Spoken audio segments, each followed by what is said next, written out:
Welcome to the Heads and Volleys podcast with me, Lee Dunn. For me, growing up, motivation was really about how hard did you run? How stuck in did you get into 50-50 challenges? There was never really a question of if you actually really wanted to play or why you were playing, maybe because of the culture around just being swept up as a player, and everybody thought that they wanted to be a professional soccer player. And that was kind of the answer to why you played soccer. But if I look at the position that I hold, or the positions that I hold, from consulting and directing to actually being a head coach of young players too, and even considering my own children as they begin to grow and start thinking about why they may be motivated to play soccer, but also anything else. And I think we don't ask the question enough directly to our players: why are you playing? What is your motivation? And I think perhaps also here in the US, there is also a concern that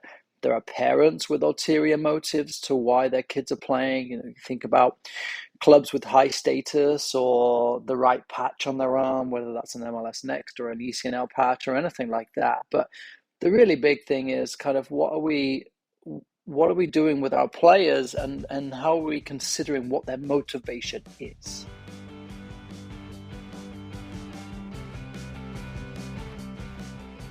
So let me start by asking you, if you coach a team, do you know the motivation for each of your players? Do you know the motivation for each of your players from their own personal level, and also from the parents' level, from the community? And if your own child plays, what is their motivation?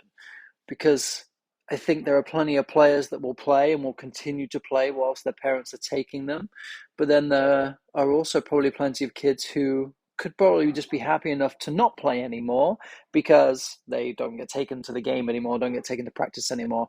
So then I think about, what are the two reasons for that? And number one may well just be that they just like to play soccer and perhaps they're in the wrong environment. And this is something that really kills me when I consult and when I direct, that the motivations of the coach often don't match the level of the players that they are working with. And if you think about a coach that gets hired into a club, they get offered a position working with a second, third, fourth team, then they are all involved, they are all in, they want to win every game, they want to prove themselves to the club in a way that will allow them to coach in the first teams or whatever the structure of the organization is. So number one, we look at what our player's motivation is versus what our coach's motivation is. And then number two, the environment that player is coming from. They have an older sibling that's a really good player. Perhaps they feel like they need to be a soccer player too. One of the biggest things that, or most enlightening, that I've experienced in coaching one of my teams this season is that I coach twins. I actually have several twins involved in my organization, but one of the sets, one of them is a soccer player, the other is a football player, and they kind of joke with each other about whose sport is better. And I think that's kind of funny and healthy that they are trying to kind of put each other's preferences against each other, trying to find, it's like the old argument, who's better, Ronaldo or Messi, and they're kind of doing the same thing. Is it football or is it soccer? And maybe they may continue with their sports out of spite for the other one, just to prove that their sport is better. I don't know them all that well and how their relationship goes, but these are kind of some of the motivations that we have to consider for our players. Then you look at, you've got older players, perhaps they're interested in playing because they played for so long and that's all that they know. So when I look at the motivation of the player and if they would just like to continue playing, think about locally for you, is it all competitive soccer? Is there much recreational soccer? I've seen a lot around school soccer recently, and I wonder if school soccer is truly that answer for everybody to be able to put our players where they are at. So in terms of school, almost all of our kids go to school. So within the school environment, there's a wonderful opportunity for all of the kids to play soccer without the real hardcore push of what competitive soccer looks like. I'm coaching two U9 teams this season. Both of them play games on Saturday and Sunday. Last weekend, we had a game on Friday also because we have a condensed schedule. We're trying to get everything in. And I don't know that the motivation of the kids when they were signing up to play soccer was that they would play so many games in such a short amount of time. And it's not that they don't love playing games and they don't love being involved in a team because they do a lot of things around them and their motivations for playing, but also the high demand of playing in the league and playing in State Cup and being on a field where you've got two sets of parents yelling and excited and constantly working on them as individuals of, are you looking forward to the game? Did you enjoy the game? Did you score? Did you win? And there's not so much around going and playing the game for fun. And the training environment, of course, always turns into preparation for the game before or from the game before into the game coming and what that means for us. But we don't often ask about the motivations of our players. So, how can we find out the motivations? And how can we find out in a way that is going to allow our players to express themselves in a comfortable environment? Now, I work with younger players, but having worked with older players at ODP level, of course, I understand their motivations are different, but I can ask them. Why are you playing? What are you hoping to get out of this? Kind of give me a little bit more of your ambitions as a soccer player. But with these younger players, especially, I send information monthly to all of the families. I kind of do it in several parts. Number one is I ask them all to submit their current juggling record, and it's just a name and a juggling record with the caveat, with the expectation that they are going to go home and practice juggling. We do a little bit of it in our training environment. So, can you go home and juggle? Now, I can measure your motivation by you submitting a score. And if you are submitting a score, is it improving? And then I can also keep an eye on them by randomly, and I don't do this for the start of every practice, but every now and then I'll just say, everyone grab a ball, we're going to juggle for 2 minutes. And we're going to have a little competition amongst everybody and see who gets the highest right now. Doesn't matter who has the highest record, we're going to play right now and see who can come up with the highest score out of everybody. So now I get to observe them having a little bit of fun, a little bit of competition, but I also get to observe who is doing it and who is motivated to do it. There are, of course, kids that will just kick the ball really high and mess around. Again, these are 2016s, 2015s, but I can tell the motivation.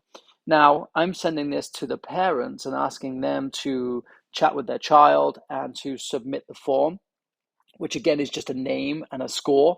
Most of them are young. It's a single-digit score, but I can also measure the expectations or the motivations of the parents by how many of them actually respond, because they get the same email from me every month with several key bits of information. Number one is the juggling score. I can measure your motivation just by your juggling score.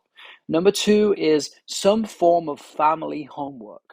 And I've talked about this before, where a couple of months ago I had the parents, or I encouraged the parents to share with their player what it was like for them as a youth soccer as a youth athlete or a youth kind of competitive individual, what it was like for them growing up and their experience with their parents. And then to talk with their son, because I coach boys, talk with their son about the environment that they have with their parents.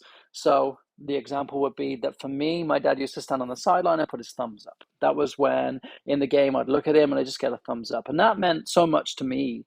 And I never heard him shout. I never really heard him say much of anything actually during the games. And I can look back on that and share that with my kids and say, would you like that? Would you like me to not necessarily be more vocal, but would you like me to be more involved in what's going on? But to have that conversation is so empowering for that player. And also, I think that's really motivating because now the individual is allowed to create their environment. And what I mean by that, I mean that if they don't, and this is classic, if they don't want their parents yelling, then they can say or they can ask for that to not happen. And of course, it's something that we can talk about with accountability and power balances between kids and their parents. But it's something that they can be motivated to say, like, I do really like playing soccer, but actually I don't care about soccer so much when you're yelling at me. And I'm sure you all know of plenty of kids that get yelled at by their parents and probably dislike the game much more or are more likely to drop out from playing simply because of the environment that they have with their families.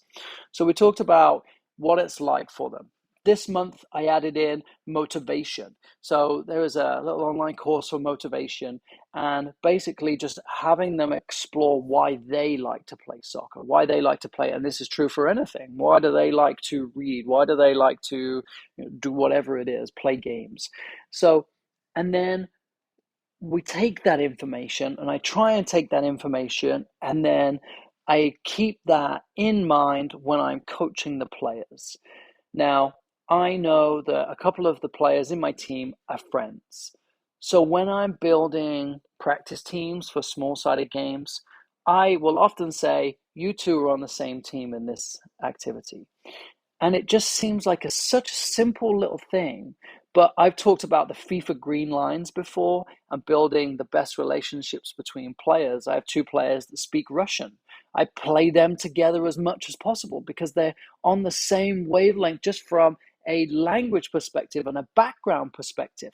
Now I'm making that into a green line with them becoming friends. And the same with the other two guys who are good friends who will always, I always know this when I say get into pairs, and they get right together.